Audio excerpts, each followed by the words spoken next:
Murph TV, tumira ng tres. Papasok kaya mga ka-325. At yun na nga mga ka-325. It's me again, 325ers Vlog World Official. June 29, 2024. For today's video, Saturday mga ka-325 is pupunta tayo kay Kabalen Hoops sa may Magalang sa BZG Gymnasium.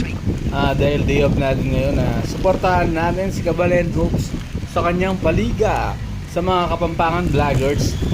Actually mga ka-325, ako talaga originally is Kapampangan ako. Tubong Tarlac ako mga ka-325. Then lumipat lang kami dito sa Pampanga, pero Kapampangan ko talaga, Concepcion Tarlac mga ka-325. Then si mama ko naman is Bicolano. Actually marami akong lingwahe mga ka-325. Pwedeng Kapampangan, Tagalog, Bicolano, at yung asawa ko is Waray mga ka-325. Yeah, baka one of these days is subukan lahat natin yung lingwahe na yon. Yeah. At yun na nga mga ka-325, back to the topic tayo. So for today's video is papunta nga ako dyan sa gymnasium sa may Magalang, kung saan gaganapin yung mga Kapampangan vloggers, influencer mga ka-325. Mga bulol ko pa. Yeah.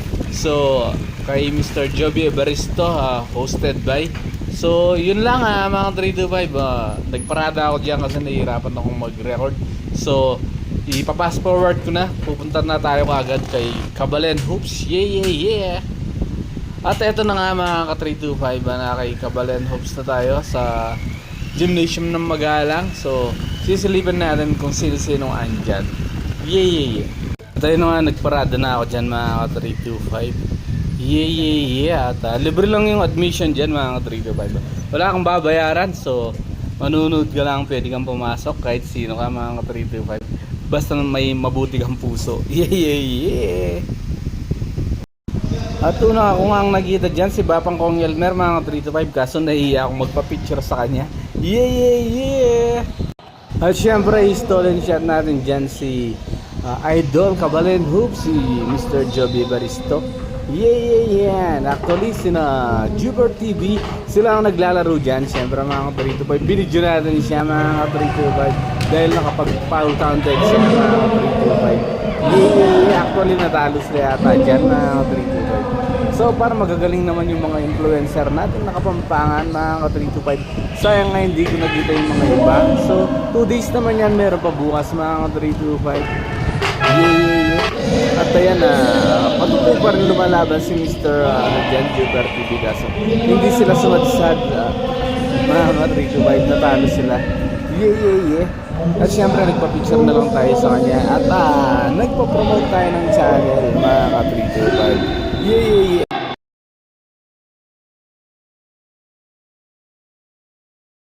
Yo, 325ers vlog yan. Support sa aking kagawa na subscribe mo, follow kayo. Alright. At syempre pansinan tayo mo rin kaya ni Dagul mga ka-325. Dagul na ning Mangkanor. Yeah. The last pogi yan mga ka-325. Ayan, uning emilog getang kay paliga.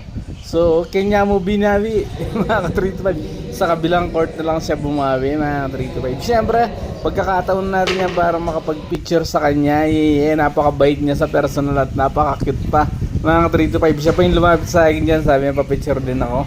Yeah. And then syempre may video kami. At syempre puro story shot lang tayo dyan mga ka-325.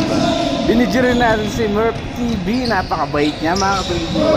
Actually may game winner shot siya dyan mga ka-325. But nag-overtime pa sila. Bumaba pa ako dyan para mag-video siya. So parang nakuha ko naman ng maayos yung pagkaano niya mga ka-325. Yung kanyang pagka-buzzer beater. Yeah. At yan, panoorin yung laro nila mga ka-325. Gumagawa naman si Murph TV Actually magaling siyang mag-basketball mga ka-325 kumbaga simple lang pero mga sure ball yung tira niya. Yeah. Siyempre yan, picture na i-video natin mga boss natin na tunay dito sa Pampanga. Yeah. Ayan si Murph TV panoorin nyo until the end mga ka-325. Ang ganda naman ginawa niya dyan mga ka-325 talaga. Game winning shot sa overtime mga 325. Yeah.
Goal!